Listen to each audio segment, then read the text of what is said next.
الله الرحمن الرحيم.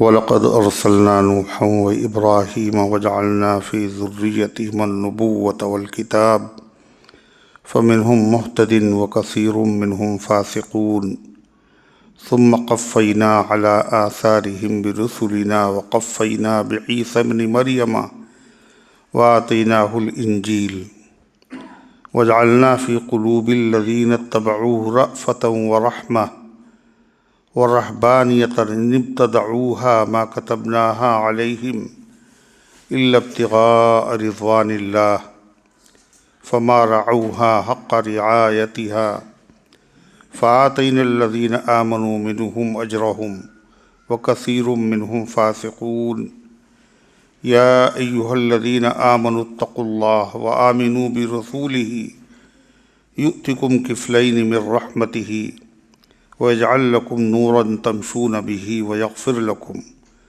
وَاللَّهُ غَفُورٌ رَحِيمٌ لِئَلَّا يَعْلَمَ أَهْلُ الْكِتَابِ أَلَّا يَقْدِرُونَ عَلَى شَيْءٍ مِّنْ فَضْلِ اللَّهِ وَأَنَّ الْفَضْلَ بِيَدِ اللَّهِ يُؤْتِيهِ مَن يَشَاءُ وَاللَّهُ ذُو الْفَضْلِ الْعَظِيمِ صدق اللہ العظیم۔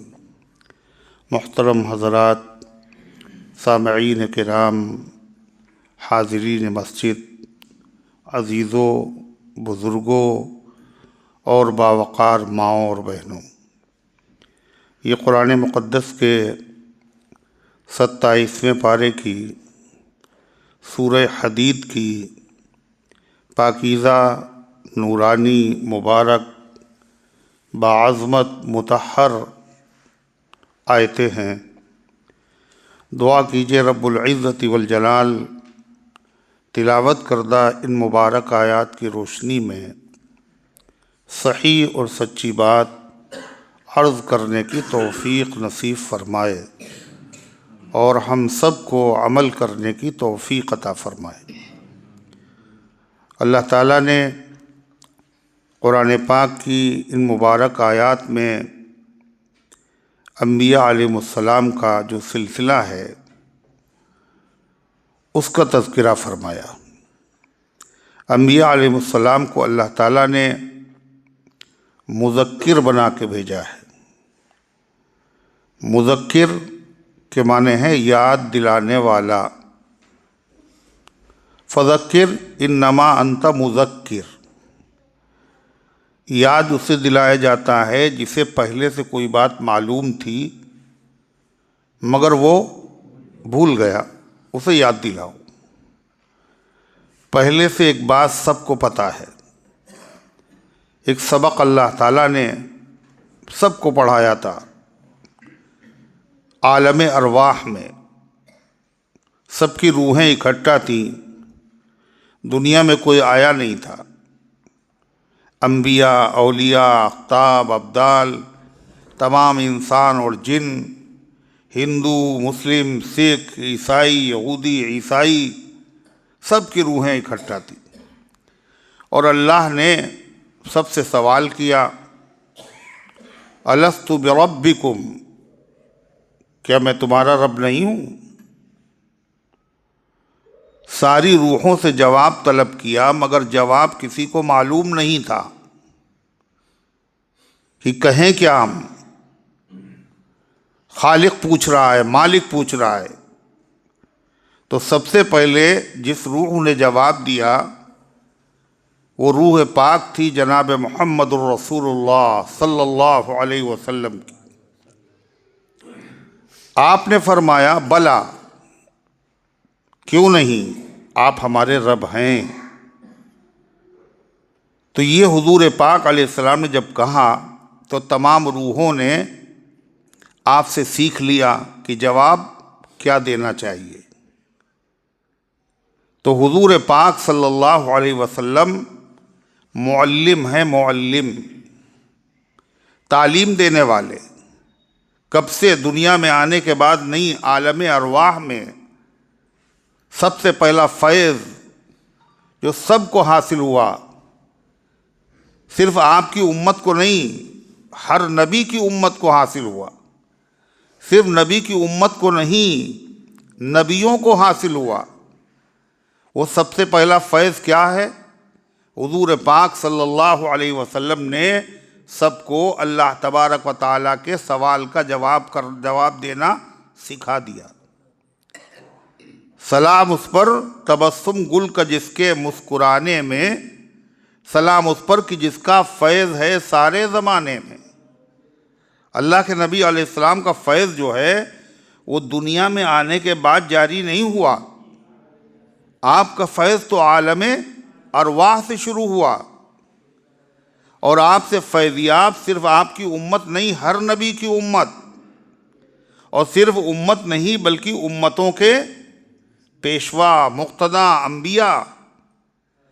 پھر یہ فیض دنیا میں بھی جاری ہوا،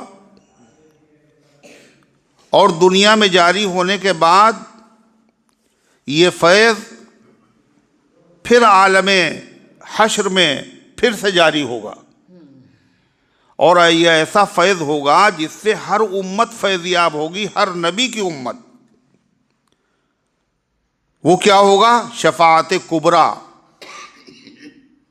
کوئی نبی سفارش نہیں کرے گا، حساب کتاب شروع ہو اور سب کی سفارش جناب محمد الرسول اللہ صلی اللہ علیہ وسلم کریں گے۔ تو آپ کا فیض دنیا میں جاری ہوا، عالم ارواح میں جاری ہوا، اور پھر عالم حشر میں پھر سے جاری ہو۔ تو غرضے کی سب لوگوں نے کہا تھا آپ ہمارے رب ہیں، ہم آپ کی بات مانیں گے، آپ کی نافرمانی نہیں کریں گے، سب نے اقرار کیا تھا۔ ارے کیا تھا نہیں کیا تھا؟ مگر یہ اقرار کرنا ہم لوگوں میں سے کسی کو یاد ہے؟ سب بھول گئے۔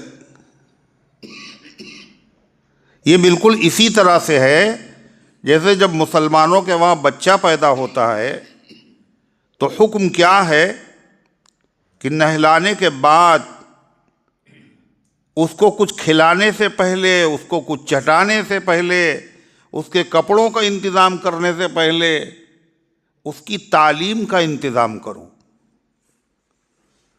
آج دنیا میں لوگ کہتے ہیں کہ تعلیم کا زمانہ ہے، پہلے تعلیم میں بڑی غفلت تھی، اب تو کے جی اور نرسری اور اس سے پہلے سے کتنی چیزیں شروع ہو گئی ہیں، بچوں کو جلدی بھیجو ورنہ دیر ہو جائے گی۔ کم سے کم اسکولوں میں جا کے بچوں کو بیٹھنے کا طریقہ آئے گا، نہیں پڑھنا آئے گا۔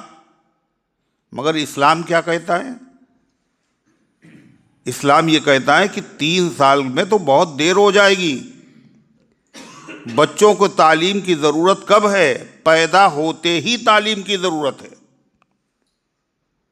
ادھر بچہ پیدا ہوا اس کو تعلیم دو ورنہ دیر ہو جائے گی۔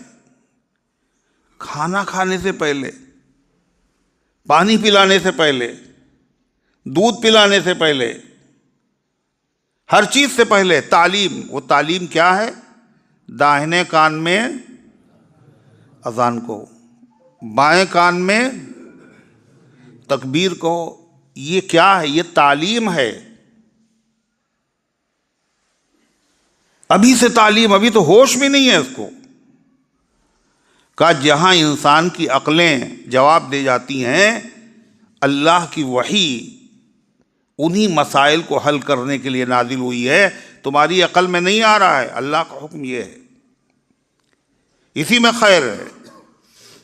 اس لیے کہ اس کی بچے کی جو یادداشت ہے، میموری ہے، اس وقت جیسی ہے ویسی پھر کبھی نہیں ہوگی۔ اس وقت جو نقش اس کے دل پہ قائم ہوگا وہ کبھی مٹے گا نہیں۔ جیسے جیسے عمر بڑھتی جائے گی یادداشت کمزور ہوتی چلی جائے گی۔ ابھی پیدا ہوا ابھی سکھاؤ۔ جو فلسفیوں سے حل نہ ہوا اور نقطہ دروں سے کھل نہ سکا، اس راز کو کملی والے نے سمجھا دیا چند اشاروں میں کہ ابھی سے تعلیم دو۔ تو یہ تعلیم کہاں ہوئی؟ اذان۔ جی اذان تعلیم ہے۔ اذان کے اصلی معنی کیا ہیں؟ اذان کے اصلی معنی کیا ہیں؟ اعلان۔ اذان کے اصلی معنی اعلان، اور اذان کسے کہتے ہیں؟ ہر اعلان کو نہیں کہتے، نماز کا اعلان، نماز کے اعلان کو کہتے ہیں۔ پوری اذان میں نماز کا اعلان صرف ایک کلمے میں ہے۔ اذان کے 17 کلمے ہیں، ان میں سے جو نماز کا اعلان ہے وہ صرف ایک کلمے میں ہے۔ کیا ہے وہ؟ حی علی الصلاۃ، آؤ نماز کے لیے۔ باقی جو کلمے اللہ اکبر، اشہد ان لا الہ الا اللہ، اشہد ان محمد رسول اللہ، حی علی الفلاح، اللہ اکبر، لا الہ الا اللہ، یہ سب تعلیم ہے۔ ارے ہے یا نہیں تعلیم؟ سب سے پہلی تعلیم کیا دو اسے؟ اللہ اکبر، اللہ سب سے بڑا ہے، اپنے رب کو پہچانے۔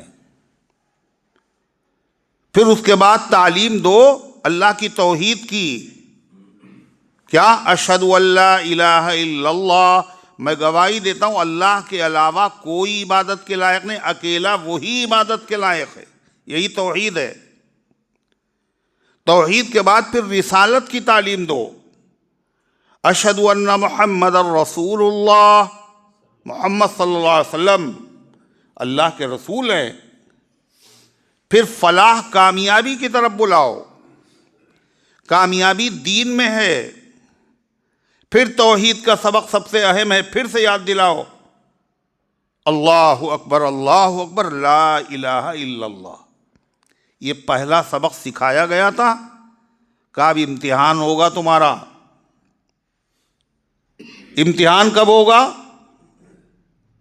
تعلیم ہوئی پیدائش کے وقت، امتحان ہوگا مرنے کے بعد، قبر میں لٹائے جانے کے بعد۔ سب سے پہلا سوال کیا ہوگا؟ ارے من ربک، یہی تو سکھایا گیا تھا سب سے پہلے، اللہ اکبر، اللہ سب سے بڑا ہے، اللہ کے علاوہ کوئی عبادت کے لائق نہیں، من ربک۔ دوسرا سوال دین کے بارے میں ہوگا، آپ کو دین سکھایا گیا تھا اذان میں اور تکبیر میں۔ یہ اعلان نہیں ہے، یہ پورا دین ہے، پورے دین اسلام کا تعارف ہے۔ اس لیے جب اذان ہوتی ہے تو دعا پڑھی جاتی ہے، سب لوگ نہیں پڑھتے، سب کو یاد بھی نہیں ہے، پڑھو، بڑے فائدے ہیں اس میں۔ فرمایا جو آدمی یہ دعا پڑھ لیتا ہے اور درود شریف پڑھتا ہے، اللہ اس سے راضی ہو جاتا ہے، میں اس کی سفارش کروں گا۔ اللہ کے نبی کی سفارش کس کو؟ تو کیا دعا ہے؟ اللہم رب ہذہ الدعوۃ التامہ، اے اس مکمل دعوت کے مالک۔ یہ ہے اذان، کیا مطلب ہے؟ دعوت ہے۔ اذان کیا ہے؟ دین کی دعوت، پوری دعوت آ گئی اس میں، اللہ اکبر سے لے کے لا الہ الا اللہ۔ اور یہ ادھوری دعوت نہیں ہے۔ اللہم رب ہذہ الدعوۃ التامہ، اے مکمل دعوت کے مالک، والصلاۃ القائمہ، اور قائم ہونے والی نماز کے مالک، آتی محمد الوسیلہ، محمد صلی اللہ علیہ وسلم کو مقام وسیلہ عطا کیجئے۔ وسیلہ وہ مقام ہے جو صرف ایک شخص کو ملے گا، کسی کو نہیں ملے گا، وہ صرف ایک شخص کو، سب سے اونچا مقام۔ آپ نے فرمایا مجھے امید ہے وہ مجھی کو ملے گا، مگر تم لوگ دعا کرنا، دعا کرنا، دعا کرو گے میری سفارش تمہیں ملے گی، میں تمہاری سفارش کروں گا، تم میرے لیے دعا کرنا۔ سوال یہ ہے، جب اللہ نے مقام وسیلہ آپ کے لیے رکھا ہے، الذی وعدتہ، جس کا اللہ آپ نے اپنے نبی سے وعدہ کیا ہے، وہ وسیلہ دے دیجئے۔ وعدہ خلافی تو اللہ کا کرتا نہیں۔ جب اللہ نے مقام وسیلہ آپ کے لیے رکھا ہے، وہ آپ ہی کو ملے گا، تو پھر دعا کرانے کی کیا ضرورت ہے؟ جب وہ اللہ دے گا، اللہ وعدہ کر چکا ہے، ان اللہ لا یخلف المیعاد، اللہ وعدہ خلافی نہیں کرتا، پھر اللہ کے نبی کیوں کہہ رہے ہیں اذان کے بعد یہ میرے لیے دعا کرنا کہ اے اللہ وسیلہ عطا فرمائیے؟ یہ دعا اس لیے کروا رہے ہیں امت کا فائدہ ہو جائے، اس لیے کہ وہ تو مجھے ملنا ہی ہے۔ اگر تم دعا میں یہ دعا کرو گے، یہ سفارش کرو گے، تو تم کو سفارش کرنے پر ثواب ملے گا۔ نہیں سمجھ میں آئی بات؟ تمہیں ثواب ملے گا، ہم ثواب سے محروم نہیں کرنا چاہتے، تو مجھے ملے گا ہی۔ جیسے بادشاہ یہ کہے کہ میرا بیٹا جو ہے اس کو ہمیں یہ دینا ہے، وہ تو دینا ہی ہے، کوئی منع کرے جب بھی دے گا، مگر وزیروں سے کہے تم لوگ سفارش کر دینا پھر ہم دیں گے، تو اس میں کیا ہے؟ وزیروں کی عزت بڑھانا ہے، ورنہ وہ تو دینا ہی ہے اسے۔ تو فرمایا یہ اذان کی کیا ہے؟ تعلیم ہے، تکبیر تعلیم ہے۔ مگر یہ اذان ہم لوگوں کے کان میں ہوئی تھی نہیں ہوئی تھی؟ ارے بولو، ہوئی تھی نا؟ تکبیر بھی ہوئی تھی، یاد ہے عبد الخالق صاحب؟ کس نے کہی تھی؟ امام صاحب نے، یا مؤذن صاحب نے، یا دادا نے، یا نانا نے، کہنے قاری نثار صاحب نے کہی۔ اس وقت نہیں، بچے کے کان میں کس نے اذان کہی تھی؟ ہم لوگوں کے کان میں کس نے اذان کہی؟ کس نے تکبیر کہی؟ کہی تو گئی ہے، مگر نہ اذان یاد ہے، نہ تکبیر یاد ہے، نہ اذان کہنے والا یاد ہے، تو پھر کچھ فائدہ اس کا؟ کہاں ہے فائدہ؟ عالم ارواح میں اللہ نے جو قول و قرار لیا تھا وہ یاد ہے؟ وہ بھی یاد نہیں۔ جو اذان اس دنیا میں ہوئی تھی وہ بھی یاد نہیں۔ فائدہ اس کا بھی ہے اور فائدہ اس کا بھی ہے۔ کیا فائدہ ہے اس کا؟ دنیا میں جس کے کان میں اذان کہی گئی ہے، کہیں بھی چلا جائے، کسی بھی برے سے برے ماحول میں پھنس جائے، مگر وہ مرنا اسلام کے علاوہ کسی اور مذہب پر پسند نہیں کرے گا۔ یہ اس تعلیم کی برکت۔ تو اللہ تعالیٰ نے جو عہد لیا تھا وہ سب بھول گئے۔ جب بھول گئے، اس کو یاد دلانے کے لیے اللہ نے 1,24,000 پیغمبر بھیجے۔ ہر پیغمبر مذکر ہے، فذکر، اے پیغمبر یاد دلائیے آپ۔ انما انت مذکر، آپ کا منصب، آپ کا عہدہ ہدایت دینا، مسلمان بنانا نہیں ہے۔ آپ کا کام صرف یاد دلانا ہے۔ لست علیہم بمسیطر، آپ ان کے اوپر مسلط نہیں کیے گئے زبردستی کرنے کے لیے، آپ کا فرض ادا ہو جائے گا، آپ یاد دلا دیجئے۔ تو اللہ تعالیٰ فرماتا ہے یاد دلانے کے لیے ہم نے کہاں سے شروعات کی؟ آدم سے۔ کیا کہا؟ وَلَقَدْ أَرْسَلْنَا نُوحًا، ہم نے پیغمبر بنا کر بھیجا تھا نوح علیہ السلام کو۔ نوح علیہ السلام سے ذکر کیوں شروع ہو رہا ہے؟ آدم علیہ السلام نے اپنی امت کو جو سکھایا وہ کیا سکھایا؟ رہنے سہنے کے آداب،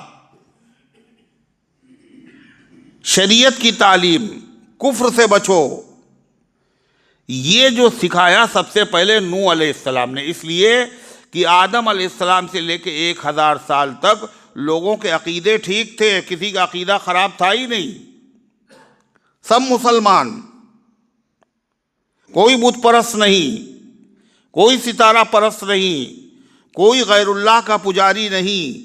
آدم علیہ السلام پہلے انسان ہیں، پہلے نبی ہیں، اور ساری دنیا کے انسانوں کے باپ ہیں، اور مذہب وہیں سے شروع ہوا۔ سب سے پہلے انسان وہ، سب سے پہلا مذہب بھی اسلام ہے۔ آدم علیہ السلام کا مذہب، جو مذہب انہوں نے سکھایا اپنی اولاد کو، کون سا تھا؟ اسلام ہی تھا۔ توحید، رسالت و قیامت، ہر نبی نے اس کی تعلیم دی۔ سب سے قدیم مذہب 1400 سال پرانا مذہب نہیں ہے اسلام، سب سے پرانا مذہب ہے۔ جنہوں نے مذہب کو چھوڑ دیا وہ اپنے مذہب سے الگ ہو گئے، ورنہ اصلی مذہب کون سا ہے؟ مذہب اسلام ہے۔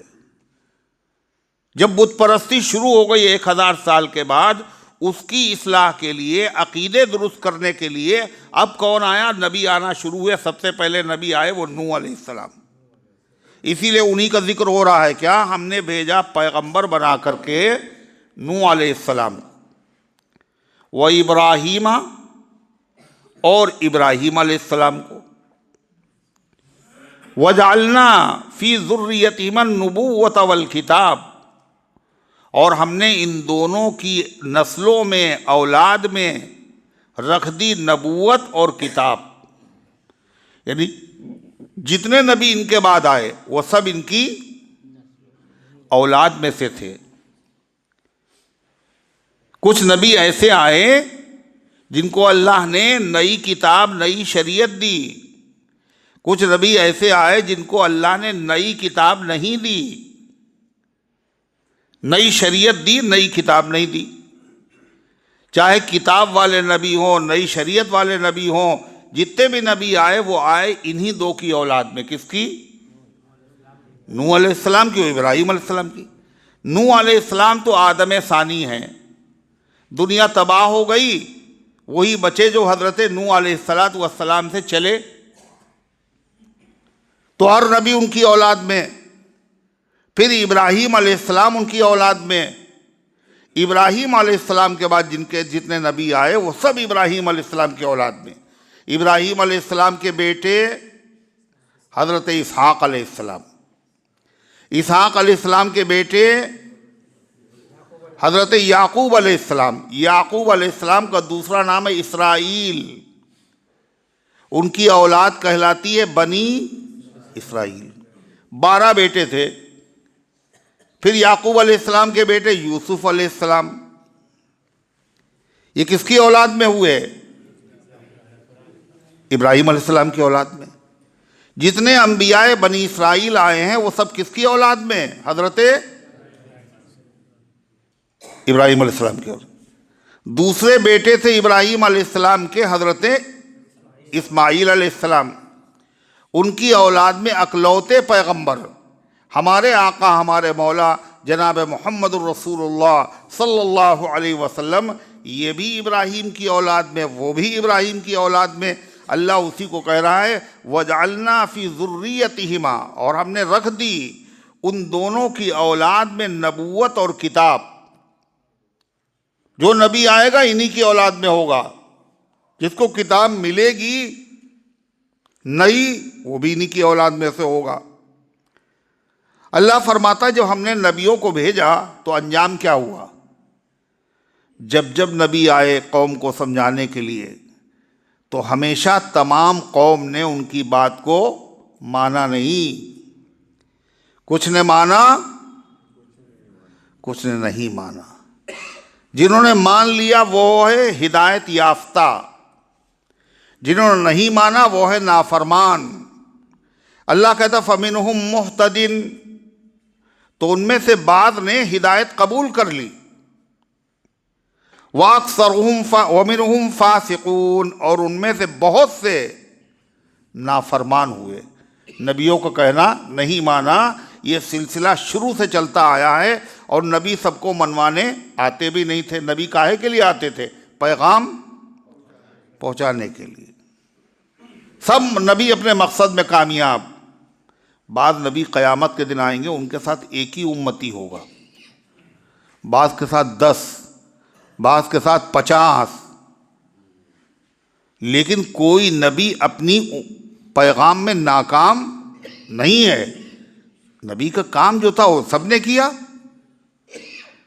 مسلمان بنانا نبی کا کام تھوڑی تھا، یہ تو اللہ کا کام تھا۔ کوئی نبی اپنے مقصد میں ناکام نہیں ہوا۔ اللہ فرماتا ہے ثم قفینا علی آثارہم برسلنا، پھر ہم نے بھیجے علی آثارہم، ان نبیوں کے پیچھے جو کتاب والے نبی تھے، جن کو نئی شریعت دی، ان کے بعد ہم نے بہت سے نبی ایسے بھیجے جن کو نئی شریعت اور نئی کتاب نہیں دی۔ ہزاروں پیغمبر، جیسے موسیٰ علیہ السلام تشریف لائے، نئی شریعت نئی کتاب، ان کے بعد اور عیسیٰ علیہ السلام کے بیچ میں ہزاروں نبی ہیں، وہ اسی کتاب کی تبلیغ کرنے آئے تھے جو موسیٰ علیہ السلام پر نازل ہوئی، یعنی توریت۔ وقفینا ثم قفینا علی آثارہم، پھر انہی کے نشان قدم پر ہم نے بھیجا اپنے پیغمبروں کو، بہت سے پیغمبروں کو بھیجا۔ نشان قدم کا مطلب جو نئے نبی آئے وہ نیا پیغام لے کے نہیں آئے، جو پیغام پہلے پیغمبر لے کے آئے تھے وہی پیغام تھا، دین کبھی بدلا نہیں۔ ایک ہے دین اور ایک ہے شریعت، لوگ جانتے نہیں جب یہ گڑبڑ کرتے۔ ایک ہے دین، ایک ہے شریعت، ایک ہے عقیدے کی چیز، ایک ہے اعمال کی چیز۔ عقیدے کی جو چیز ہے اسے دین کہتے ہیں۔ دین کسے کہتے ہیں؟ عقیدے کو۔ عقیدے کبھی نہیں بدلے، اعمال میں تبدیلی ہوتی رہی۔ نماز اتنے ٹائم کی ہے، کسی میں اتنے ٹائم کی ہے، روزے اتنے وقت کے ہیں، اتنے وقت کے سحری کھاؤ، اتنے وقت میں افطار کرو، اتنے روزے، کہیں کم کہیں زیادہ، اس میں تبدیلی ہوئی مگر عقیدے میں تبدیلی نہیں۔ تو اللہ تعالیٰ فرماتا ہے وَقَفَّيْنَا بِعِيسَى ابْنِ مَرْيَمَ، جب تمام بنی اسرائیل کے پیغمبر آ چکے تو بنی اسرائیل کے آخری پیغمبر ان کو بھی ہم نے بھیج دیا۔ بنی اسرائیل میں آخری پیغمبر کون ہے؟ حضرت عیسیٰ علیہ السلام۔ وَقَفَّيْنَا بِعِيسَى ابْنِ مَرْيَمَ، اور ہم نے بھیجا عیسیٰ ابن مریم کو۔ وَآتَيْنَاهُ الْإِنْجِيلَ، اور ہم نے جو ان کو کتاب دی، مستقل شریعت بھی تھی اور مستقل کتاب بھی تھی۔ کون سی کتاب دی ان کو؟ انجیل۔ جب ہم نے عیسیٰ علیہ السلام کو بھیجا تو وہی ہوا، ان کی دعوت کو بعض لوگوں نے مانا، بعض لوگوں نے نہیں مانا۔ جنہوں نے مانا ان کا کیا حال تھا سنیے۔ وَجَعَلْنَا فِي قُلُوبِ الَّذِينَ اتَّبَعُوهُ رَأْفَةً وَرَحْمَةً، اور ہم نے پیدا کر دی ان لوگوں کے دلوں میں جنہوں نے عیسیٰ علیہ السلام کی پیروی کی، کہنا مانا، اتباع کی۔ جنہوں نے نہیں مانا ان کی بات نہیں کر رہا ہے خدا، جو عیسیٰ علیہ السلام کے واقعی پیروکار تھے، ماننے والے تھے، ہدایت پر چلنے والے تھے، ان کے دلوں میں ہم نے کیا چیز رکھی؟ اللہ فرماتا ہے رأفۃ ورحمہ، رافت اور رحمت رکھی۔ رافت اور رحمت کا مطلب اللہ کی مخلوق کے ساتھ محبت کرنا، آپس میں ایک دوسرے کے اوپر ترس کھانا، مدد کرنا۔ رافت دو چیزیں ہوتی، جب کسی کو کسی سے محبت ہوتی ہے تو اس کے تقاضے دو ہوتے۔ ایک کیا ہوتا ہے؟ جس سے محبت ہے اس کو خوب دکھ پہنچائیں، ہے نا؟ کیا ہوتا ہے؟ اس کو تکلیف سے بچائیں، تکلیف سے بچائیں۔ دوسرا تقاضا کیا ہوتا ہے؟ کہ اس کو سب سے کم فائدہ پہنچائیں، سب کو زیادہ پہنچائیں، اس کو کم پہنچائیں۔ کیا ہوتا ہے؟ زیادہ پہنچائیں۔ ایک ہے تکلیف سے بچانا اور ایک ہے فائدہ پہنچانا، دونوں محبت کے تقاضے ہیں، مگر ان دونوں میں زیادہ اہم کون سا ہے؟ بولو، فائدہ پہنچانا یا تکلیف سے بچانا؟ تکلیف سے بچانا یہ زیادہ اہم ہے۔ میاں فائدہ نہ پہنچے، مصیبت سے تو بچا لو اس کو۔ اسی کو عربی میں کہتے رافت، اللہ نے اس کو پہلے بیان کیا۔ رافت کا تقاضا کیا ہوتا ہے؟ تکلیف سے بچا لیا جائے۔ اور رحمت کا تقاضا کیا ہوتا ہے؟ نفع پہنچایا جائے، فائدہ پہنچایا جائے۔ تو عیسیٰ علیہ السلام کے جو ماننے والے تھے، واقعی ماننے والے تھے، ان کے دلوں میں ہم نے کیا چیز رکھی تھی؟ رافت اور رحمت۔ وہ آپس میں ایک دوسرے کو تکلیفوں سے بچاتے بھی تھے اور ایک دوسرے کا فائدہ اور نفع چاہتے بھی تھے۔ اللہ نے عیسیٰ کے ماننے والوں میں یہ چیز رکھی، اور محمد الرسول اللہ صلی اللہ علیہ وسلم کے ماننے والوں میں کیا رکھا؟ عیسیٰ کے ماننے والوں میں ایک چیز رافت اور رحمت ہے.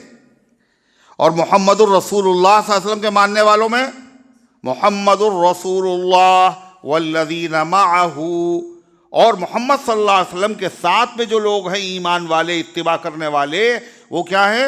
اشداء علی الکفار رحماء بینہم. ان میں دو باتیں رکھی. کون کون؟ وہ کافروں کے مقابلے میں بڑے سخت ہیں لیکن آپس میں رحم دل ہیں. عیسیٰ علیہ السلام کے ماننے والوں میں کیا ہے؟ خالی وہ آپس میں رحم دل ہیں. اور یہاں کیا ہے؟ رحم دل بھی ہیں اور سخت بھی ہیں. تو رحم دلی تو بڑی اچھی چیز ہے بھائی صاحب، سختی تو اچھی چیز نہیں ہے. کہا کس نے کہا نہیں اچھی؟ ڈاکٹر دو طرح کے ہوتے ہیں، ایک سرجن ہوتے ہیں اور ایک فزیشین ہوتے ہیں. ضرورت کس کی ہے؟ دونوں کی ہے. کہیں کہیں کیا ہوتا ہے، دواؤں سے کام نہیں چلتا ہے، جراحی کی ضرورت ہوتی ہے. عیسیٰ علیہ السلام کی شریعت میں جہاد نہیں تھا، دشمنوں سے مقابلے کا حکم نہیں تھا، اس لیے ان کی قوم میں کیا رکھا؟ رافت اور رحمت. اور حضور پاک صلی اللہ علیہ وسلم کو جو شریعت دی گئی ہے، جامع شریعت ہے، اس میں کیا ہے؟ اشداء علی الکفار، دین کے دشمنوں کے مقابلے میں سخت اور آپس میں رحم دل. اگر دشمنوں کے مقابلے میں آدمی سخت نہ ہو تو پھر کیا کچھ بچے گا اس کا؟ گھر بھی دشمن لے گیا، جائیداد بھی دشمن لے گیا، ملک بھی دشمن لے گیا، اور یہاں تک کہ دین بھی. آپ تو نرم ہی ہیں، جو جی چاہے لے لیں آپ. تو کیا ہے؟ اللہ فرماتا وَجَعَلْنَا فِي قُلُوبِ الَّذِينَ اتَّبَعُوا رَأْفَةً وَرَحْمَةً. ہم نے رکھ دی ان لوگوں کے دلوں میں جو ان کی اتباع کرتے تھے، واقعی جو عیسائی تھے، ان کے دلوں میں ہم نے کیا رکھا؟ رافت اور رحمت، رحمت اور محبت رکھی. یہ تو اللہ کا ہم نے رکھی، مگر ایک چیز اور تھی جو ہم نے، جس کا ان کو حکم نہیں دیا تھا، مگر عیسیٰ علیہ السلام کے ماننے والوں نے خود سے وہ چیز اختیار کر لی. وہ کیا چیز تھی؟ اس کا نام ہے رہبانیت. کیا نام ہے؟ رہبانیت. رحمت اور رافت تو ہم نے رکھی، رہبانیت کا ہم نے ان کو حکم نہیں دیا، مگر رہبانیت انہوں نے خود سے اختیار کر لی. رہبانیت کسے کہتے ہیں؟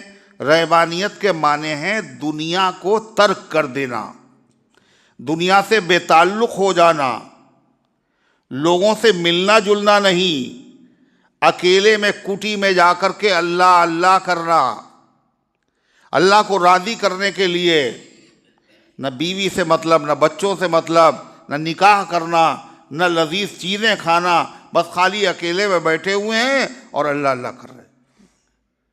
اس کا نام کیا ہے؟ رہبانیت. اسلام میں رہبانیت نہیں ہے. انہوں نے یہ رہبانیت اختیار کر لی. اللہ کہتا کس نے؟ عیسیٰ علیہ السلام کے ماننے والوں نے. مگر ہم نے حکم نہیں دیا. اختیار تو کی انہوں نے، مگر بلا وجہ نہیں. اللہ فرماتا ہے کیوں اختیار کی؟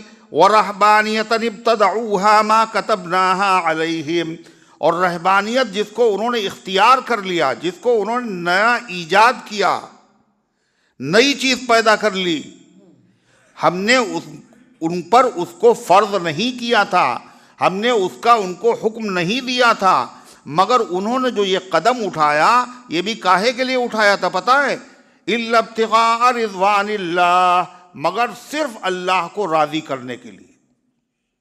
رہبانیت جو انہوں نے حکم نہیں دیا تھا، دنیا سے کنارہ کش ہو جاؤ، اکیلے بیٹھ کے اللہ کی عبادت کرو، یہ ہم نے نہیں کہا تھا، مگر انہوں نے یہ اختیار کیا قدم.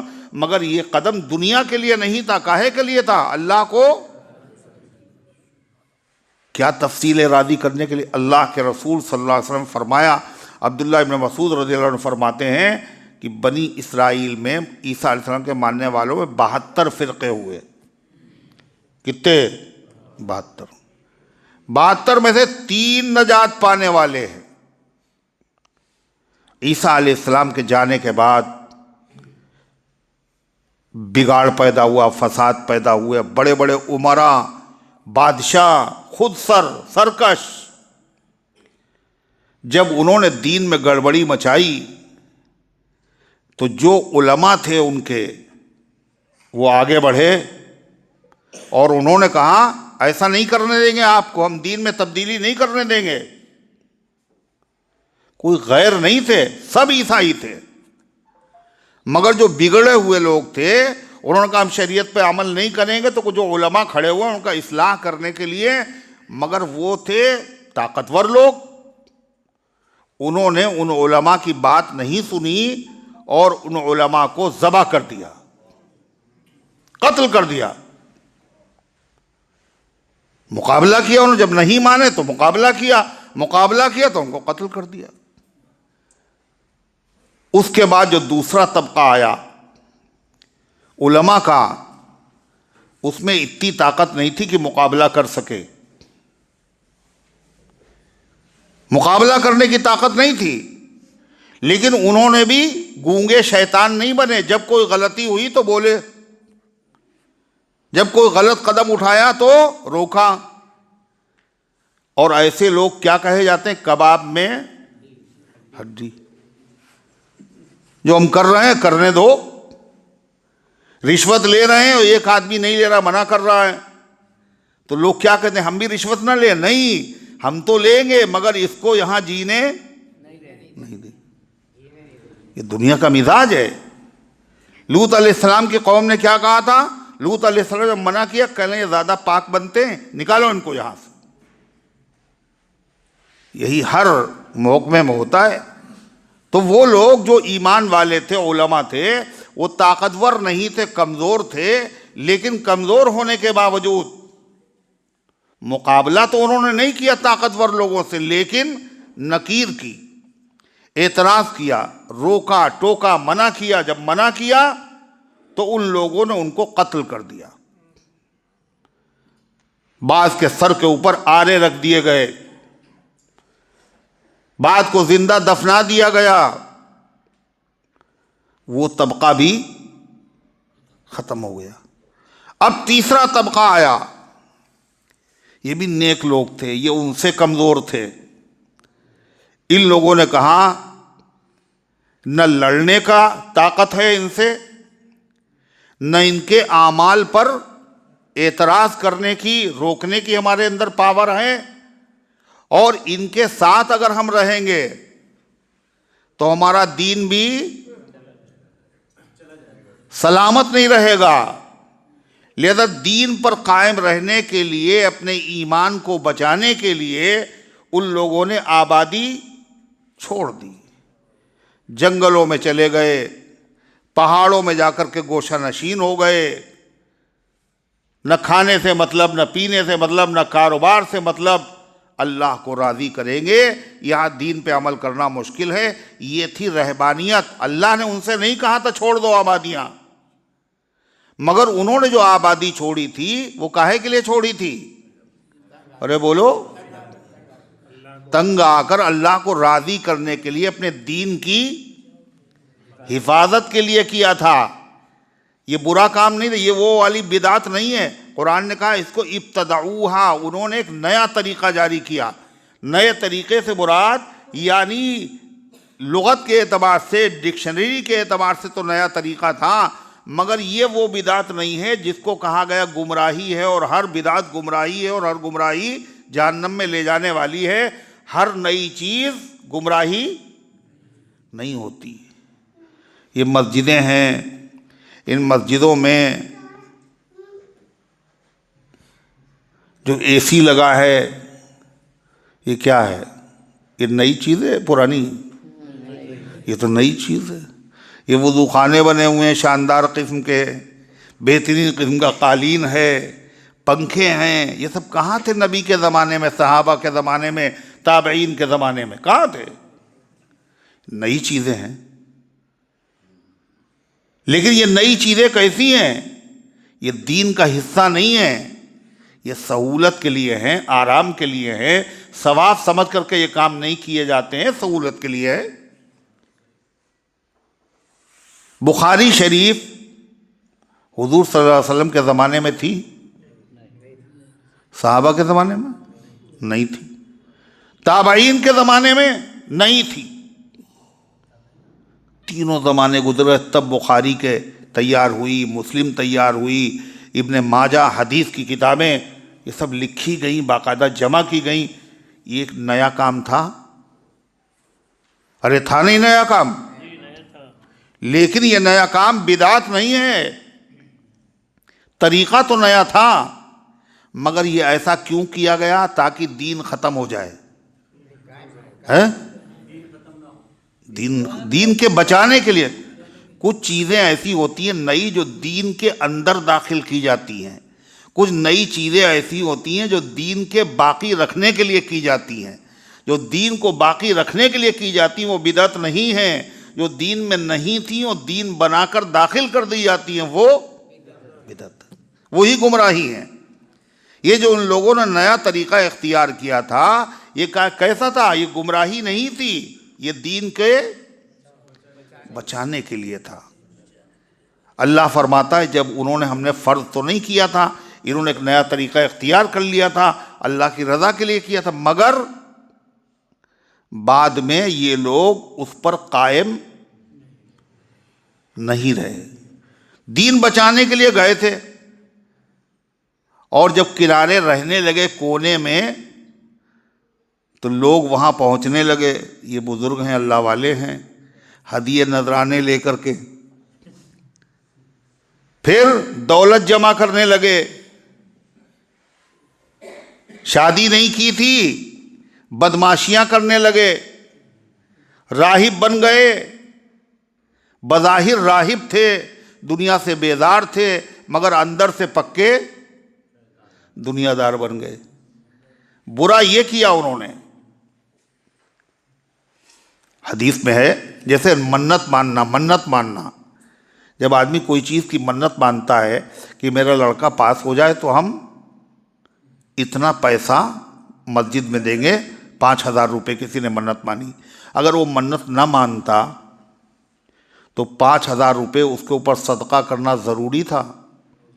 بولو، چاہے کرتا چاہے نہ کرتا، لیکن جب اس نے منت مان لی اور لڑکا پاس بھی ہو گیا، اب کیا ہے؟ اب تو ضروری ہے۔ لہذا انہوں نے جب ایک نیا طریقہ جاری کر لیا تھا دین کے لیے، حفاظت کے لیے، تو اس طریقے پر باقی تو رکھتے، دیندار رہتے، مگر وہ دیندار رہے نہیں، اس کی رعایت نہیں کی انہوں نے، نام رہا ان کا راہب لیکن پکے دنیا دار۔ حضرت سلمان فارسی رضی اللہ عنہ کا نام سنا ہے؟ یہ بہت بڑے صحابی، یہ فارس کے رہنے والے تھے، ایران کے، اور ان کے ابا جو تھے وہ پکے آگ کے پجاری تھے، اور بہت محبوب تھے یہ اپنے باپ کو، بہت ہر دل عزیز، بڑی لمبی عمر پائی ہے۔ لڑکیوں کو جس طرح رکھا جاتا ایسے باپ ان کا دھیان دیتا تھا۔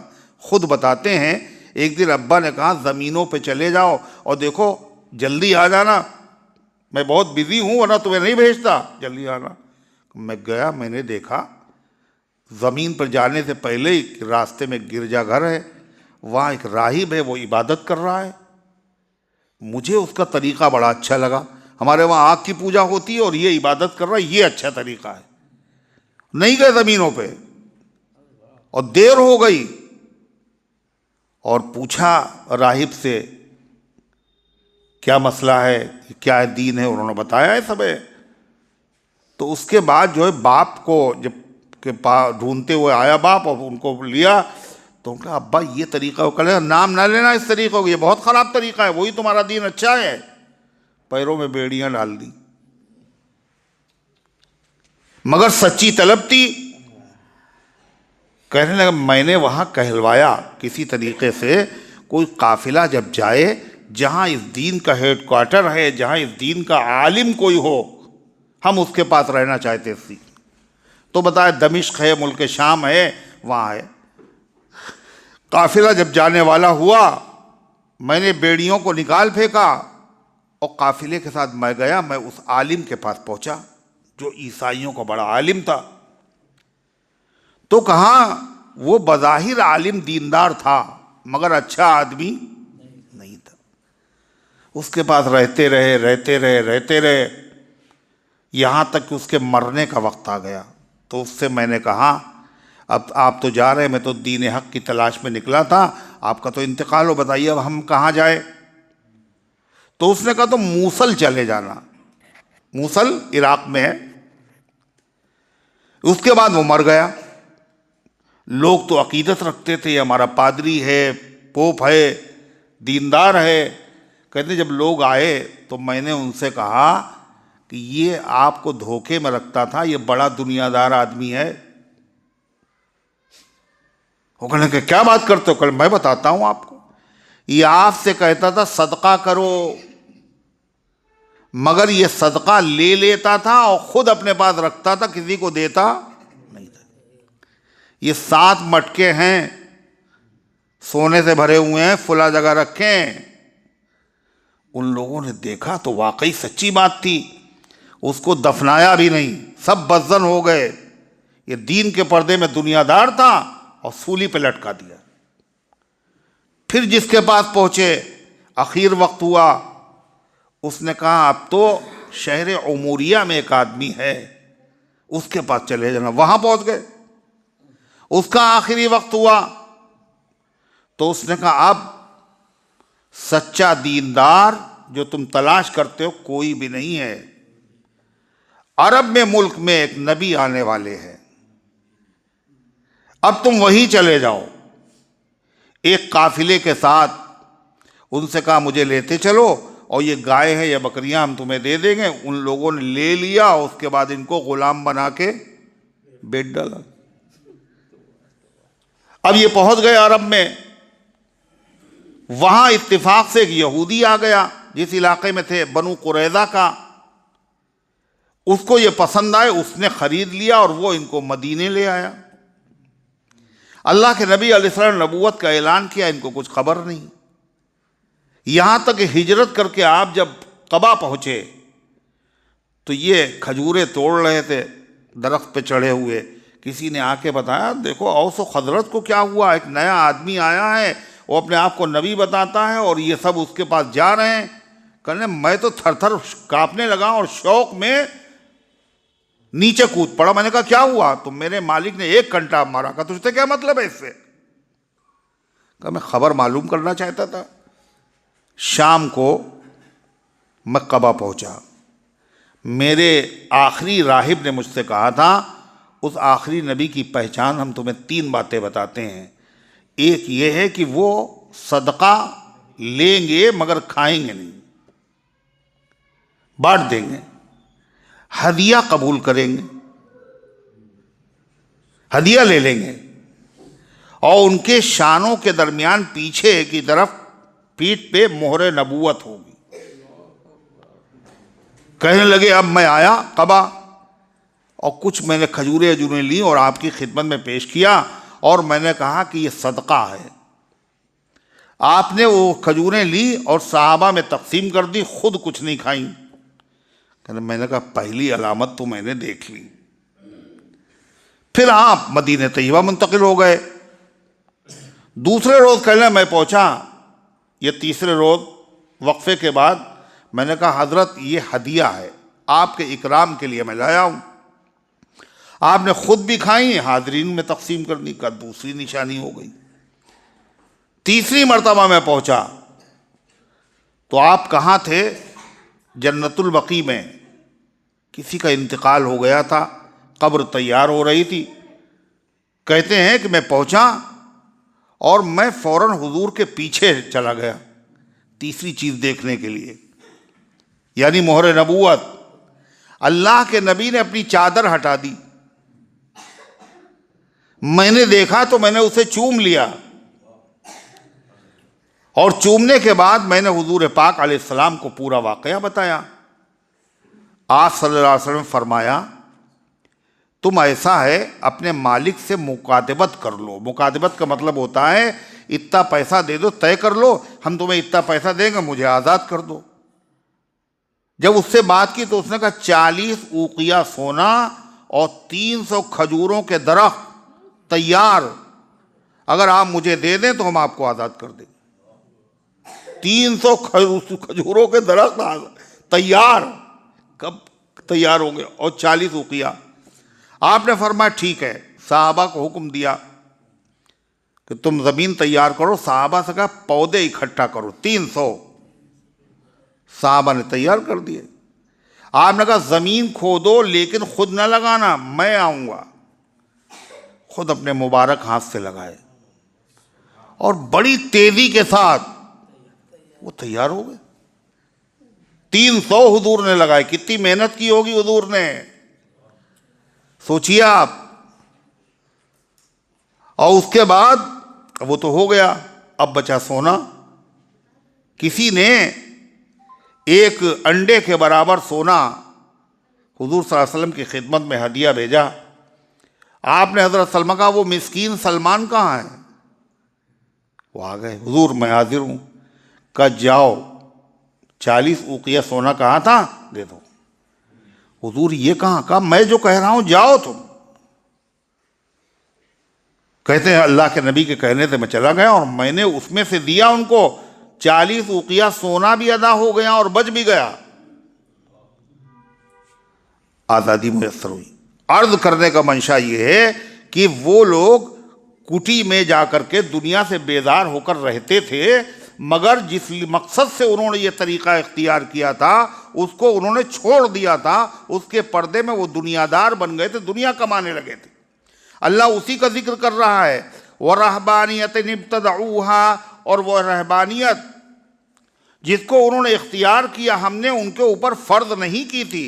إِلَّا ابْتِغَاءَ رِضْوَانِ اللَّهِ، انہوں نے اس کو اختیار تو کیا تھا اللہ کو راضی کرنے کے لیے. فَمَا رَعَوْهَا حَقَّ رِعَایَتِهَا، مگر انہوں نے اس کی رعایت نہیں کی جیسا کہ رعایت کرنے کا حق. دنیا دار بن گئے. اللہ فرماتا ہے دیکھو اب آخری نبی آ گئے عیسیٰ علیہ السلام کے بعد. اے عیسائیوں، اے راہبوں، اے یہودیوں، تمہارے لیے موقع ہے. اگر تم ایمان لے آئے آخری پیغمبر پر تو پتہ ہے تمہیں ڈبل ثواب ملے گا، تمہیں ہر عمل پر ڈبل ثواب ملے گا. کیا کہا؟ فَآتَيْنَا الَّذِينَ آمَنُوا مِنْهُمْ أَجْرَهُمْ، تو ہم نے عطا کیا ان لوگوں کو جو ان میں سے ایمان لے آئے. کن میں سے؟ اہل کتاب میں سے، توریت والوں میں سے، انجیل والوں میں. جو ایمان لے آئے آخری نبی پر تو ہم نے ان کو کیا دیا؟ اجرہم، ان کا ثواب عطا کیا ڈبل. وَكَثِيرٌ مِّنْهُمْ فَاسِقُونَ، اور زیادہ تر ان میں سے ایسے تھے جنہوں نے پہچان تو لیا آپ آخری نبی ہیں مگر اس کے باوجود آپ کا کلمہ نہیں پڑھا. اللہ فرماتا یا ایھا الذین آمنوا اتقوا اللہ وآمنوا برسولہ یؤتکم کفلین. اے ایمان والو، قرآن میں جہاں کہیں ایمان والا کہا گیا ہے اس سے مراد مسلمان ہیں. مسلمان کیوں؟ اس لیے کہ ایمان والا مسلمان جو ہوتا ہے وہ تمام کتابوں پر ایمان رکھتا ہے، تمام نبیوں پر ایمان رکھتا ہے. یہودی خالی توریت پر، عیسائی خالی انجیل پر، صرف اپنے اپنے نبی پر. اس لیے وہ ایمان والے کہاں ہوئے؟ ایمان والا وہ ہے جو اللہ کے ہر کتاب پر، ہر نبی پر ایمان رکھتا ہو. تو پورے قرآن میں جہاں یا ایھا الذین آمنو ہے اس سے مراد آپ کی امت ہے، ایمان والے مراد ہیں. مگر قرآن کی اس آیت میں یہاں پر ایھا الذین آمنو سے مراد عیسائی ہے. عیسائی کون سے عیسائی؟ جو آپ کے زمانے میں موجود تھے، جو ایمان والا ہونے کا دعویٰ کرتے تھے. اللہ ان سے کہہ رہا یا ایھا الذین آمنو، اے وہ لوگوں جو ایمان والے ہو، اتقوا اللہ، اللہ سے ڈرو، وآمنوا برسولہ، اور اللہ سے ڈرو اور اللہ کے آخری رسول پر بھی ایمان لے آؤ. اگر تم آخری رسول پر ایمان لاؤ گے تو پتہ ہے کیا ہوگا تمہیں؟ یؤتکم کفلین من رحمتہ، اللہ تمہیں اپنی رحمت سے ڈبل حصہ عطا فرمائے گا۔ مسلمانوں کو ایک ملے گا اور تمہیں 2 رکعت اگر پڑھی ایک ایمان والے نے اور ایک ایسے شخص نے جو پہلے یہودی اور عیسائی تھا پھر ایمان لے آیا اللہ سے ڈر کر کے، تو 2 رکعت پر اسے 4 رکعت کا ثواب، ایک عمرے پر 2 عمرے کا ثواب، ایک حج پہ 2 حج کا ثواب۔ اس لیے کہ اپنا مذہب چھوڑ کر دوسرا مذہب اختیار کرنا یہ آسان کام ہوتا ہے نا؟ مشکل کام ہوتا ہے۔ اگر تم یہ قربانی دو گے تو تمہاری قربانی کی قدر کی جائے گی، تمہیں ہر عمل کا ثواب ڈبل دیا جائے گا۔ وَيَجْعَلْ لَكُمْ نُورًا تَمْشُونَ بِهِ، اور اللہ تعالیٰ تمہیں ایک نور عطا فرمائے گا جس کو لے کر تم دنیا میں چلو گے، جہاں جاؤ گے تمہارے ساتھ وہ نور رہے گا۔ اس نور سے مراد ہے نور ایمان۔ ایمان کا جو نور ہوتا ہے، جب آدمی جاتا ہے جہاں جاتا ہے تو کیا ہوگا؟ بھئی ایمان ساتھ میں جا رہا ہے، ایمان کا نور بھی دکھ نہیں رہا ہے وہ، مگر ہے اس کے ساتھ میں، اور یہاں تک کہ قبر میں بھی جائے گا، اور یہی نور کہاں کام آئے گا؟ پل صراط پر، یہاں تک کہ اور اللہ عطا فرمائے گا تمہیں نور تمشون بھی، جسے تم لے کر چلو گے، وَيَغْفِرْ لَكُمْ، اور اللہ تمہیں بالکل معاف کر دے گا۔ اب تک تو تم نے حرکتیں کی تھیں، اور جب تک تم نے دین اسلام کی مخالفت کی تھی اور دین کو مٹانے کے لیے سازشیں کی تھیں، بڑے بڑے جرائم کیے تھے، مگر اب تم توبہ کر کے ایمان لے آؤ گے تو اللہ ان سب کو معاف کر دے گا۔ واللہ غفور الرحیم، اور اللہ بخشنے والا رحم فرمانے والا ہے۔ لِأَلَّا يَعْلَمَ أَهْلُ الْكِتَابِ أَلَّا يَقْدِرُونَ عَلَى شَيْءٍ مِّن فَضْلِ اللَّهِ، یہ ثواب، اجر و ثواب ڈبل ڈبل اتنا اعزاز و اکرام کیوں کیا جائے گا؟ قیامت کے دن ظاہر ہوگا کہ اللہ نے اتنا کرم کیا، اتنا نوازا، اتنا ثواب ملا۔ اس ثواب کو دیکھ کر وہ یہودی، وہ عیسائی جو ایمان نہیں لائے تھے، ان کی آنکھیں کھل جائیں گی کہ ہم تو سمجھ رہے تھے ہم دین حق پر ہیں، لیکن ہم دین حق پر نہیں تھے۔ دین حق پر وہی تھے جنہوں نے آخری پیغمبر کا کلمہ پڑھ لیا۔ اللہ کا یہ فضل ہے، اللہ کا کرم ہے، اللہ کی نوازش ہے، جنت کی عطائیں ہیں، یہ سب آخری پیغمبر کے مانے بغیر نہیں مل سکتی۔ جنہوں نے مان لیا ان کو مل گئی۔ لِأَلَّا يَعْلَمَ أَهْلُ الْكِتَابِ، تاکہ جان لے اہل کتاب قیامت کے دن، اللہ يَقْدِرُونَ عَلَى شَيْءٍ مِّن فَضْلِ اللَّهِ، وہ قادر نہیں ہو سکتے تھے اللہ کے فضل میں سے کسی چیز پر بغیر آخری پیغمبر پر ایمان لائے ہوئے۔ وَأَنَّ الْفَضْلَ بِيَدِ اللَّهِ، اور اللہ کا فضل اللہ کے قبضے میں ہے، يُؤْتِيهِ مَن يَشَاءُ، جس کو چاہتا ہے دیتا ہے۔ وَاللَّهُ ذُو الْفَضْلِ الْعَظِيمِ، اللہ بڑے فضل و کرم والا ہے۔ آخری نبی کے جو امت ہے ان کو تو ملے گا ثواب، تم اگر ان کا کلمہ پڑھ لو گے تو تمہیں ڈبل ملے گا، مگر یہ ڈبل ملے گا تو، مگر یہ جس کو توفیق ملے گی وہی کلمہ پڑھے گا، اسی کو ملے گا یہ فضل، ورنہ مل تو جاتا ان کو مگر ملا نہیں۔ فضل اللہ کا کس پر ہوا؟ آخری نبی کی امت پر ہوا۔ اور کیسا فضل ہوا؟ ان کو ڈبل ملے گا اور اس امت کو کہرا ملے گا۔ اللہ تعالیٰ نے کہا کہ نہیں، یہ تو میرے محبوب کی امت ہے، لہذا ان کو ہر امت سے زیادہ دیں گے۔ کیسے دیں گے؟ رحمت حق بہانہ می جوید، اس امت کو تو نوازنے کے لیے اللہ کی رحمت بہانے تلاش کرتی ہے۔ کہا جب یہ نیکی کا ارادہ کر لے گی، نیکی کرے گی نہیں، فرشتوں سے کہہ دیں گے نام اعمال میں نیکی لکھ لو، اور جب وہ نیک عمل کریں گے تو کہیں گے ایک نہ لکھنا، ایک کے بدلے میں 10 لکھو۔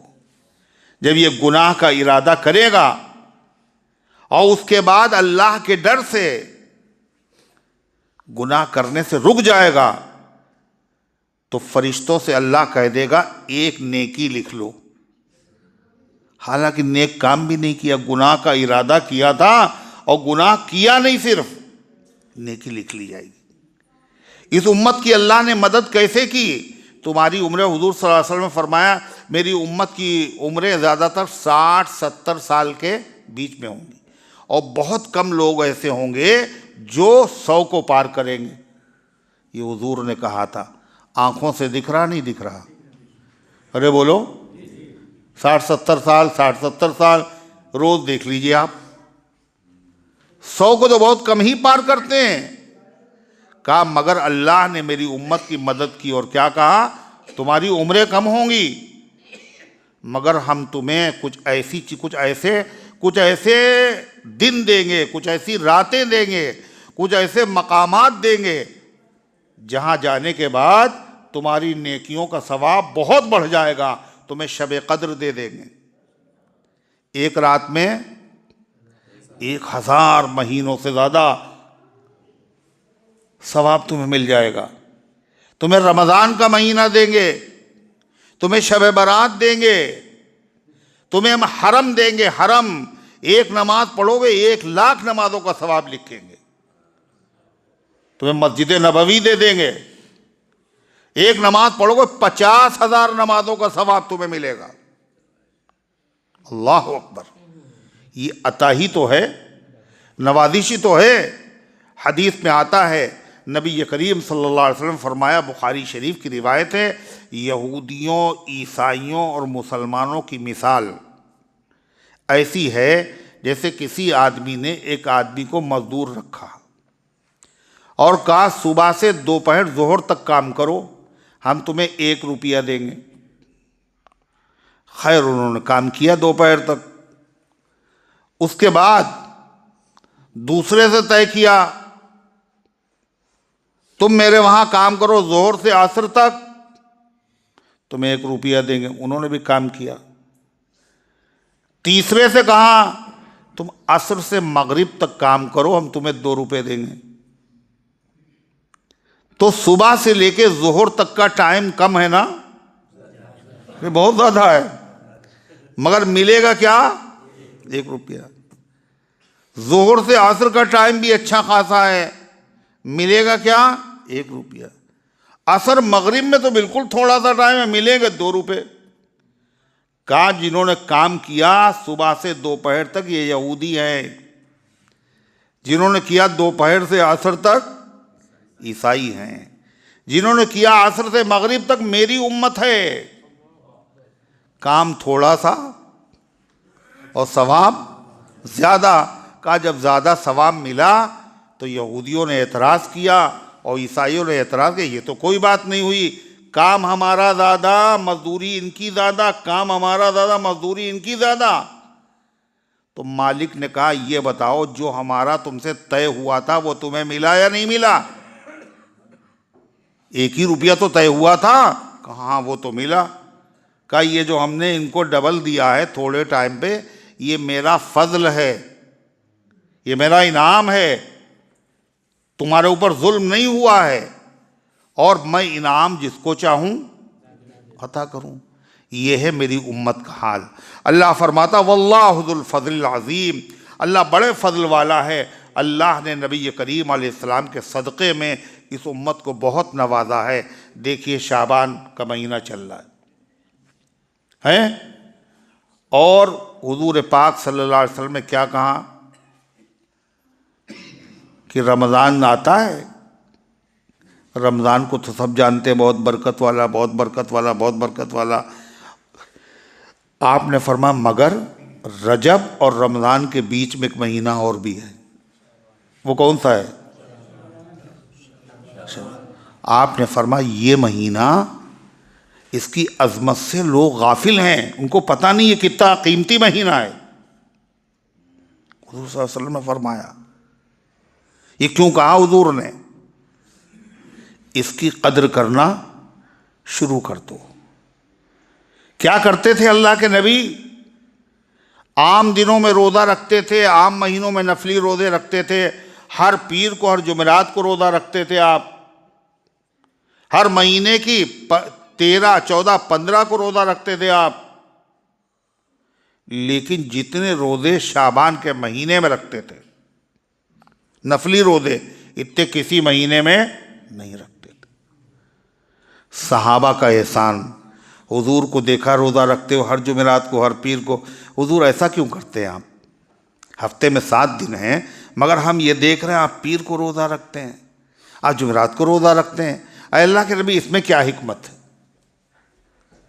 آپ نے فرمایا پیر کے دن تو میں پیدا ہوا، ایک نعمت تو یہ ہے، اللہ کا شکر ادا کرنا چاہیے، اور دوسری چیز یہ ہے کہ یہ وہ 2 دن ہیں ہفتے بھر کا اعمال نامہ اللہ کے دربار میں پیش کیا جاتا ہے، پیر کے دن اور جمعرات کے دن۔ اور میں چاہتا ہوں جب میرا نام اعمال اللہ کے دربار میں پیش کیا جائے تو اس میں اللہ کی پسندیدہ عبادت ہو، اور اللہ کی پسندیدہ عبادت کیا ہے؟ روزہ ہے۔ روزے میں خاص بات یہ بھی ہے، نماز اگر آپ نے پڑھی، اب حساب کتاب پیش کیا جاتا ہے جمعرات کو اور پیر کو، مگر کس وقت پیش کیا جاتا ہے؟ مغرب میں یا عشاء میں یا فجر میں یا دوپہر میں، کس وقت؟ یہ کچھ نہیں، نماز آپ نے پہلے پڑھ لی، حساب بعد میں پیش کیا گیا، صدقہ آپ نے پہلے کر لیا، حساب بعد میں پیش کیا گیا۔ ایک عمل ایسا ہے کہ چاہے صبح پیش کیا جائے حساب، چاہے دوپہر میں، چاہے عصر میں، وہ کون سا عمل ہے جو دن بھر کا ہے؟ روزہ ہے۔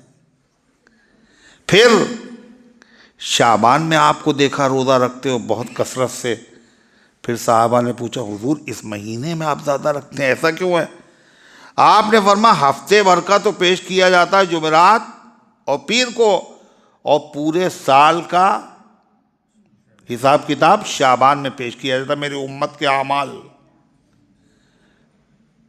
اس لیے میں چاہتا ہوں جب پیش کیا جائے تو روزے سے، کثرت سے روزہ رکھتے تھے آپ، فرض نہیں، واجب نہیں،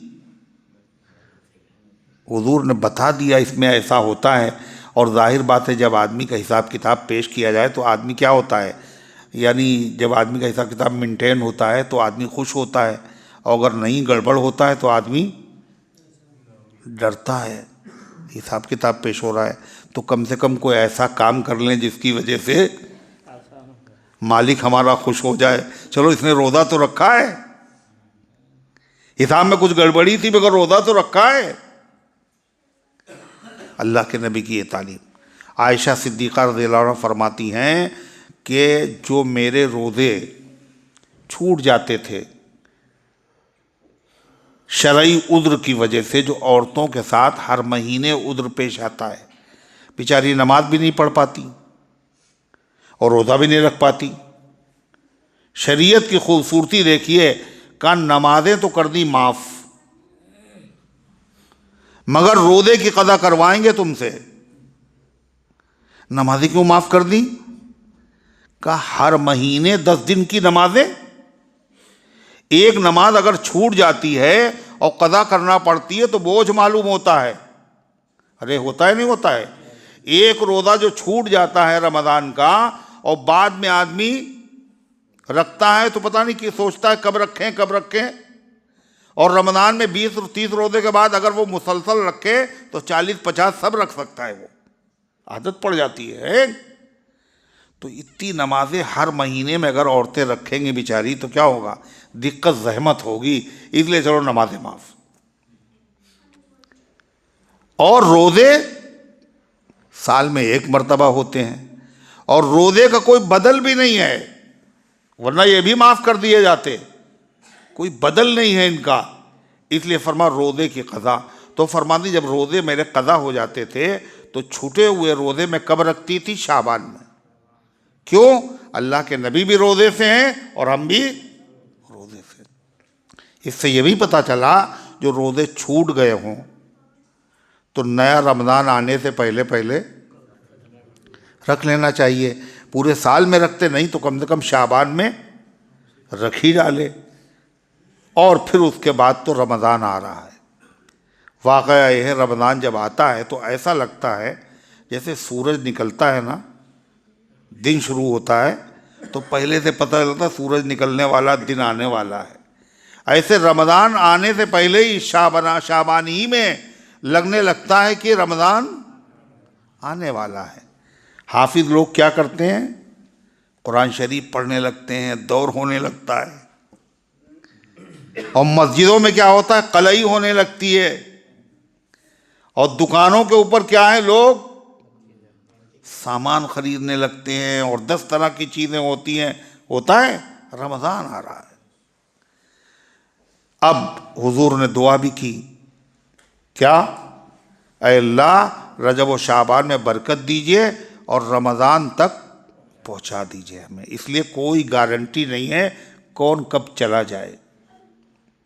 اے اللہ کرم کر دیجئے رمضان پھر سے ہمیں نصیب ہو جائے۔ اللہ ہم سب کو رمضان نصیب فرمائے، رمضان برکتوں کے ساتھ صحت و عافیت کے ساتھ نصیب فرمائے۔ اللہ تعالیٰ کا ان گزارشات کو قبول فرمائے۔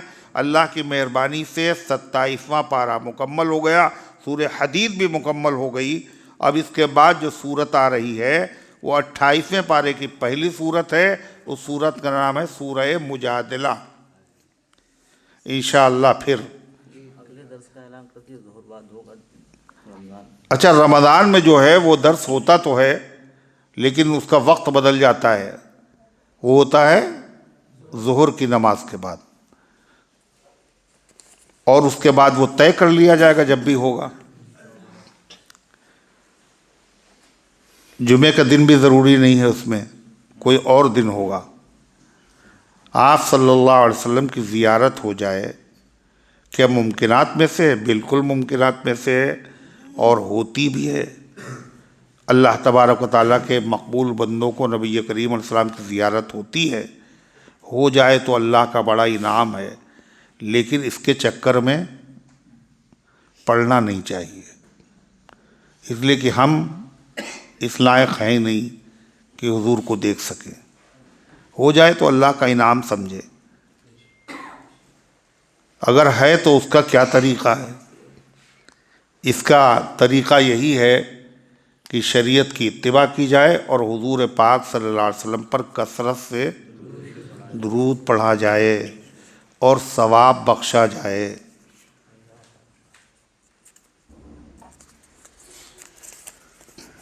ایک بوڑھی عورت کوڑا پھینکنے کا جو قصہ ہے حضور صلی اللہ علیہ وسلم پر ڈالتی تھی، یہ حدیث سے ثابت ہے کیا؟ یہ تو حدیث پہ ثابت ہے کہ وہ جو حضور صلی اللہ علیہ وسلم کی چچی تھی، ابو لہب کی بیوی، وہ تو قرآن سے ثابت ہے کہ وہ آپ کے راستے میں تکلیف دہ چیزیں، لکڑیاں، خاردار، کانٹے دار ڈال دیتی۔ وَامْرَأَتُهُ حَمَّالَةَ الْحَطَبِ، اور اس کی بیوی جو لکڑیاں اٹھا اٹھا کر کے لاتی تھی۔ لیکن وہ جو قصہ ہے کہ وہ ایک ضعیف عورت تھی اور وہ اپنا سامان لیے بیٹھی تھی، اللہ کے نبی ادھر سے گزرے، پوچھا کیا ہے؟ اس نے کہا کہ میں یہاں سے جانا چاہتا ہوں۔ آپ نے گٹھری سر پہ رکھی اور اس کے بعد اس کو پہنچا دیا۔ تو اس نے پوچھا مزدوری؟ آپ نے فرمایا یہ کوئی کام تھا مزدوری ہم لیں اس کی؟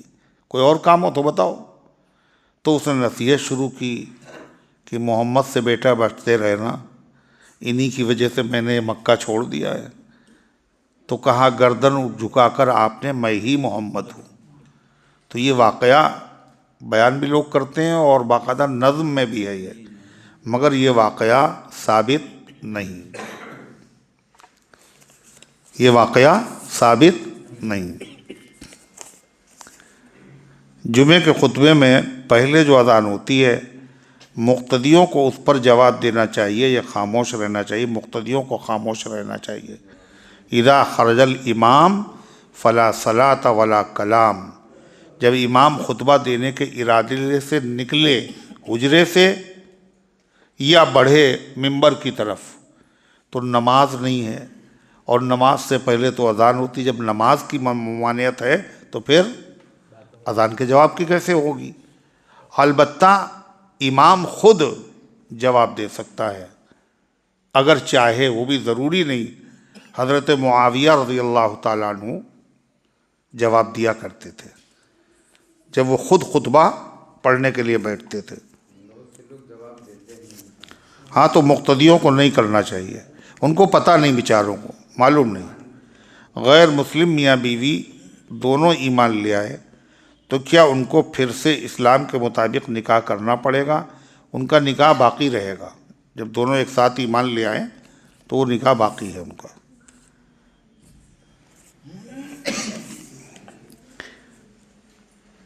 چھوٹے معصوم بچے جو غیر مسلموں کے یہاں مر جاتے ہیں وہ کہاں جائیں گے؟ اس سلسلے میں 3 قول ہیں۔ ایک قول ہے جہاں ان کے ماں باپ جائیں گے وہاں وہ جائیں گے۔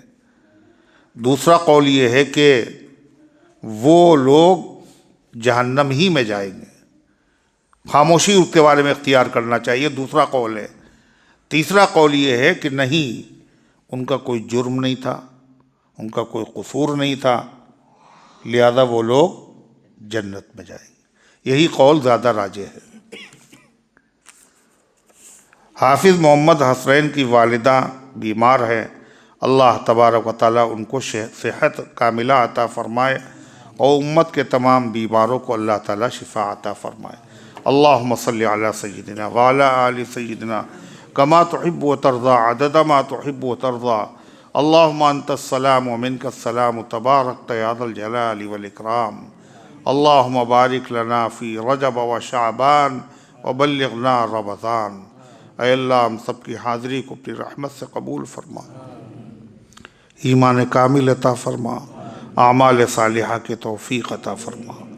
اے اللہ صحت اور عافیت کے ساتھ ہم سب کو رمضان کی برکتیں حاصل کرنے کا موقع عطا فرما۔ اے اللہ اس درس قرآن کو قبول فرما، اس کے فیض کو گھر گھر کے اندر پہنچا دے۔ اللہ اس کی برکت سے عقائد، اعمال، اخلاق، معاشرے کی اصلاح فرما، اس کو ہم سب کی نجات اور مغفرت کا ذریعہ بنا دے۔ اے اللہ تمام بیماروں کو شفا عطا فرما، تمام حاجت مندوں کی حاجتوں کو پورا فرما، غلط مقدمات میں ماخوذ لوگوں کو عزت کے ساتھ، اجرت کے ساتھ رہائی عطا فرما۔ اے اللہ جو دعاؤں کے مستحق ہیں، طالب ہیں، امیدوار ہیں، اے اللہ ان سب کے جائز مقاصد اور تمناؤں کو پورا فرما۔ عالم اسلام میں امن و امان قائم فرما، ہمارے ملک کی، ہمارے وطن کی، ہمارے شہر کی فرقہ پرستوں کی شرارت سے حفاظت فرما۔ جہاں کہیں تیرے بندے پریشان حال ہے اللہ غیب سے ان کی مدد فرما۔ اے اللہ جو بھٹکے ہوئے ہیں ان کو سیدھے راستے پر واپس آنے کی توفیق عطا فرما دے۔ اے اللہ ہم سب کو صراط مستقیم پر قائم رہنے کی، چلنے کی توفیق عطا فرما۔ اے اللہ جو دنیا سے جا چکے ان سب کی مغفرت فرما، ہم سب کو اسلام پر زندہ رکھ، ایمان پر موت دے، ایمان والوں کے ساتھ حشر فرما۔ آمین یا رب العالمین، وصلی اللہ علیہ وسلم۔